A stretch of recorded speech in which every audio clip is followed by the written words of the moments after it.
ছত্তিশগড়ের অবুঝ মারে আবার এনকাউন্টার, 7 ঘন্টার অভিযানে নিহত 7 মাওবাদী। বৃহস্পতিবার সকাল 10টা পর্যন্ত 7 জন মাওবাদীর দেহ উদ্ধার করা হয়েছে। তাদের শরীরে গেরিলা বাহিনী পোশাক ছিল। ছত্তিশগড়ের বস্তার অঞ্চলের অবুঝ মারে আবার পুলিশের সঙ্গে সংঘর্ষ মাওবাদীদের, যা চলছে প্রায় 7 ঘন্টা।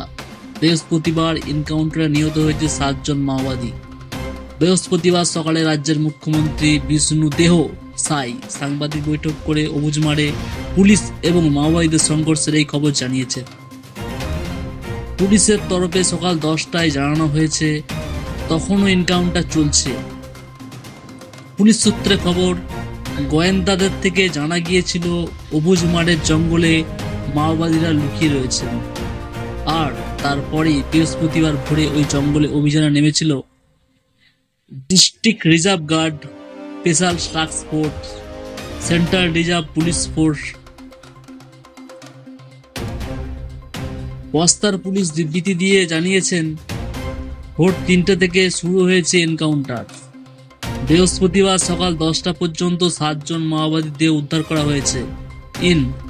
তাদের শরীরে গেরিলা বাহিনীর পোশাক ছিল।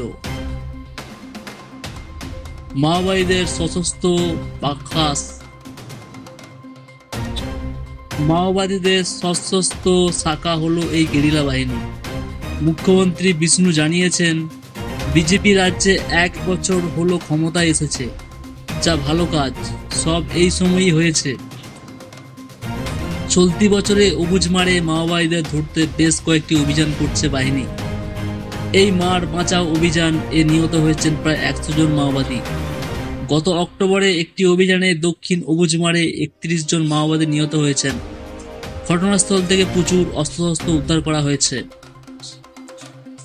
এই ধরনের লেটেস্ট নিউজ আপডেট পেতে আরএস নিউজ বাংলা চ্যানেলকে সাবস্ক্রাইব করে পাশে থাকুন।